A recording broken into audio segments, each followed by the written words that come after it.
जय माता दी। मैं ज्योतिषाचार्य डिम्पल शर्मा। आज हम आपसे बात करने वाले हैं तिथि देवता व उनके पूजन के फलों के बारे में, क्योंकि जिस तरीके से दिन वार के देवता होते हैं ठीक उसी प्रकार तिथियों के भी अलग अलग देवता होते हैं। तिथियां कितनी होती हैं? 16 तिथियां होती हैं, प्रतिपदा से लेकर पूर्णिमा तक। उसके बाद पूर्णिमा के बाद फिर से प्रतिपदा से लेके अमावस्या तक। तो हम जो तिथियां लेते हैं वो प्रतिपदा से लेके पूर्णिमा तक 15 दिन और उसके बाद साथ में अमावस्या की। तो इस प्रकार से 16 तिथियां होती हैं। अक्सर हम क्या करते हैं, हमारा जब बर्थडे रहता है, जिस भी दिन हमारा जन्म होता है, जिस भी जातक का जन्म होता है, उस दिन कोई ना कोई तिथि ज़रूर रहती है। उस जातक के लिए उस तिथि के देवता जो हैं हमेशा उनके कार्य करेंगे। और हम क्या करते हैं कि हम डेट देखते हैं। हम हमेशा बर्थडे सेलिब्रेट करते हैं, हमारा अवतरण दिवस जो सेलिब्रेट करते हैं वो क्या करते हैं, जिस दिनांक को हमारा जन्म हुआ रहता है या जिस माह में, तो हम उसी को अपना बर्थडे मान के हम हमेशा सेलिब्रेट करते हैं। लेकिन सही तरीका ये है कि जिस दिन जातक का जन्म होता है उस तिथि, जिस भी तिथि में उस तिथि के देवता का अगर पूजन किया जाए तो समस्त दुखों से हमको मुक्ति मिलती है।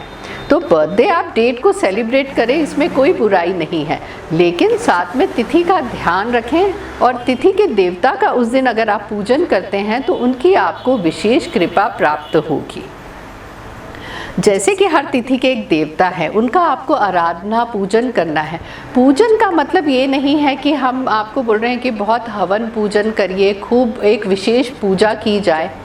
असल में होता क्या है कि अगर आप सच्चे मन से बिना किसी अवरोध के 2 मिनट भी अगर आपने सच्चे दिल से उस ईश्वर को याद कर लिया, वो कई पूजन बड़े हवनों से बड़ा होता है। तो उस दिन आप थोड़ा सा इस चीज़ का विशेष ध्यान रखिए। तो चलिए हम शुरुआत करते हैं सबसे पहले प्रतिपदा से। प्रतिपदा एकम।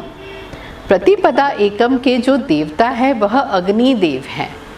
अग्निदेव का अगर हम पूजन करते हैं तो हमारा कैश फ्लो बढ़ता है, सुख समृद्धि घर में आती है। तो जिस भी जातक का जन्म अब प्रतिपदा को हुआ है वह अग्निदेव का अगर पूजन करेंगे तो उनको ज़्यादा अच्छे फल प्राप्त होंगे। अब हम आते हैं द्वितीया तिथि में। द्वितीया तिथि का अगर हम बात करते हैं तो उनके देवता हैं वह ब्रह्मा जी है। ब्रह्मा जी का अगर हम पूजन करते हैं तो हमें सुख वैभव तो मिलता ही है, साथ ही साथ हमारा जो कहते हैं ना सिक्स्थ सेंस जागृत होने लगता है, हमारा डिसीजन मेकिंग पावर फॉर्म होने लगता है। हम कंसंट्रेट कर पाते हैं अपनी हर चीज़ों को लेके और हमारा कोई भी कार्य रुकता नहीं है। इसके बाद हम आएंगे तृतीया तिथि में। तृतीया तिथि जो है माँ गौरी को समर्पित है, साथ ही साथ कुबेर जी को समर्पित है। तृतीया तिथि के जन्मे जातक अगर माँ गौरी और कुबेर जी का पूजन करते हैं तो कुबेर जी के पूजन से सब जानते हैं कि घर में कभी भी धन संपदा की कमी नहीं आती है, हमेशा एक आवक बनी रहती है। माँ गौरी के पूजन से वैवाहिक जीवन सुखमय होता है, साथ ही साथ संतान सुख की प्राप्ति होती है। अब हम आते हैं चतुर्थी तिथि पे। चतुर्थी तिथि पे विघ्नहर्ता भगवान गणेश का पूजन किया जाता है। भगवान गणेश सबसे प्रथम पूज्य देवता है। भगवान गणेश जी के पूजन से आपके समस्त दुखों का निवारण हो जाता है। तो जिस भी जातक का जन्म चतुर्थी तिथि पे हुआ है वह अगर भगवान गणेश जी का पूजन करेंगे तो हमेशा शुभ फल आपको प्राप्त होगा। अब हम आते हैं पंचमी तिथि पे। पंचमी तिथि है वह नाग देवता को समर्पित है। पंचमी तिथि में जन्मे जातक अगर नाग देवता का पूजन करते हैं तो उन्हें अति शुभ फल प्राप्त होता है। अगर आपकी कुंडली में कार सर्प दोष भी हो तो वह आप पंचमी तिथि के पूजन से वह समाप्त होता है और आपको शीघ्र फल की प्राप्ति होती है। अब हम आते हैं षष्ठी तिथि पे। षष्ठी तिथि जो है वह भगवान कार्तिकेय को समर्पित है। भगवान कार्तिकेय का जो पूजन है वह षष्ठी तिथि में जातक करेंगे तो अधिक शुभ फल प्राप्त होंगे। अब उनसे होगा क्या? अगर इस दिन आप पूजन करते हैं तो आपको कोई भी कोर्ट कचहरी का मामला हो तो वह आप उससे इजीली बाहर निकल सकते हैं, क्योंकि यह स्पेशली उन्हीं के लिए किया जाता है। साथ ही साथ अगर कोई बच्चे हकलाते हैं या फिर मंदबुद्धि हैं, उनसे अगर भगवान कार्तिकेय का पूजन करवाया जाए तो उन्हें काफ़ी लाभ प्राप्त होता है। चलिए अब हम आते हैं सप्तमी तिथि पे। सप्तमी तिथि को सूर्य देव का पूजन किया जाता है। सूर्य देव के पूजन से समस्त जितने भी हमारे ग्रह संबंधी दिक्कतें होती हैं वह खत्म हो जाती हैं। सूर्य देव के पूजन से आपको आँखों की और हड्डियों की समस्या भी खत्म होती हैं, यश मिलता है, सम्मान की प्राप्ति होती है। तो सूर्य देव आरोग्य के देवता हैं। तो जो भी जातक अगर सप्तमी तिथि पे उनका जन्म हुआ है, सूर्य देव का अगर पूजन करते हैं तो आपको अधिक लाभ मिलता है। अब हम आते हैं अष्टमी तिथि पे। अष्टमी तिथि पे भगवान रुद्र देव का अगर पूजन किया जाए तो आपको शुभ फल प्राप्त होते हैं। साथ ही साथ आपके सारे कष्ट दूर होते हैं। तो जो भी जातक अष्टमी तिथि पे जन्मे हैं उन्हें भगवान रुद्र देव का पूजन करना चाहिए। अब हम आते हैं नवमी तिथि पे।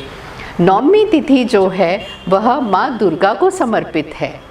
माँ दुर्गा जो शत्रुओं का नाश करती हैं, आपको सुख वैभव प्रदान करती हैं। तो जो भी जातक नवमी तिथि को जन्मे हैं उन्हें माँ दुर्गा का पूजन करना चाहिए।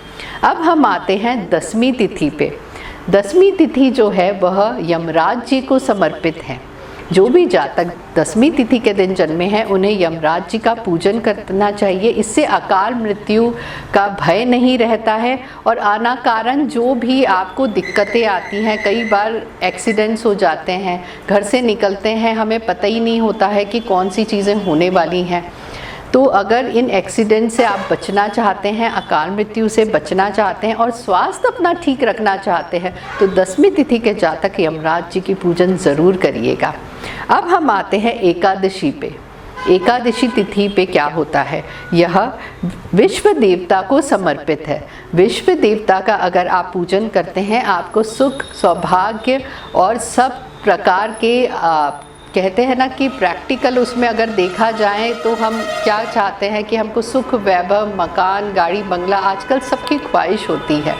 तो एकादशी के दिन जन्मे जातक अगर विश्व देव का पूजन करते हैं तो आपको सुख, वैभव और संपन्नता प्राप्त होती है। चलिए अब हम आते हैं द्वादश तिथि पे। द्वादश तिथि जो है सृष्टि के तारनहार भगवान विष्णु को समर्पित है। भगवान विष्णु के पूजन से आपको समस्त सुखों की प्राप्ति होती है, वैवाहिक जीवन सुखमय होता है, संतान प्राप्ति होती है। ऐसा कहा जाता है द्वादश तिथि के दिन तुलसी जी को तोड़ना निषेध माना गया है।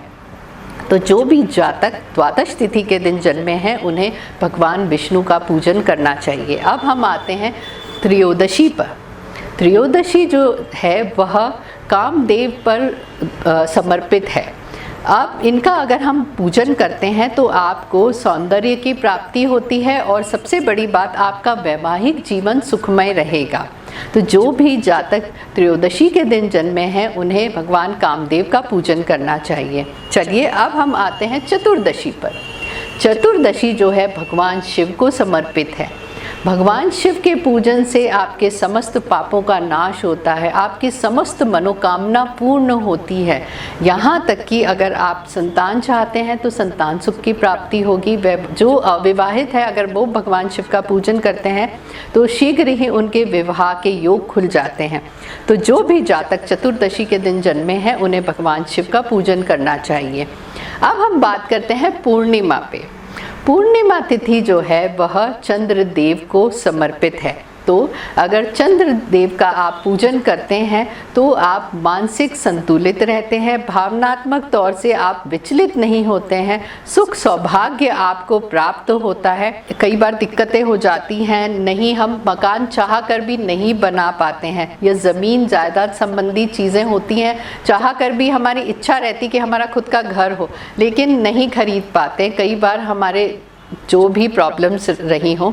लेकिन अगर पूर्णिमा तिथि पे आपका जन्म हुआ है, आप चंद्रदेव का पूजन करते हैं, उन्हें संध्या काल में आप दूध का अर्घ चढ़ाते हैं, तो आपकी जो भी मनोकामना है वह पूर्ण हो जाएगी।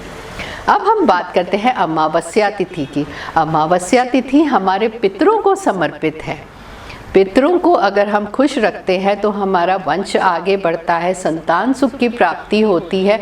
घर में कुछ भी हमारे पितृ दोष जो भी रहते हैं, जिसकी वजह से अकारण ही हम कष्ट भोगते रहते हैं, क्योंकि पितृ दोष का आपने अक्सर सुना होगा, तो उसका निवारण के लिए सबसे अच्छा तरीका है अमावस्या के दिन पितरों की आप पूजन कीजिए। और इस दिन आप अगर अन्न दान करते हैं, वस्त्र दान करते हैं, तो आपको अति शुभ फल प्राप्त होगा। तो देखिए किस तरीके से आप अपनी तिथि के अनुसार उस देवता का अगर पूजन करते हैं तो आपको कितने शुभ फल प्राप्त होंगे। और आपकी अगर कुंडली में सब ग्रह अच्छे हैं, समस्त ग्रह अच्छे होने के बाद भी आपको दिक्कतें आ रही हैं, तो ज़रूर अपनी तिथि के अनुसार देवताओं का पूजन करिए, तो अधिक लाभ मिलेगा आपको। अगर यह जानकारी आपको अच्छी लगी तो शेयर और लाइक करना बिल्कुल ना भूलिएगा, और चैनल को सब्सक्राइब करना तो बिल्कुल ना भूलें। खुश रहिए, स्वस्थ रहिए। जय माता दी।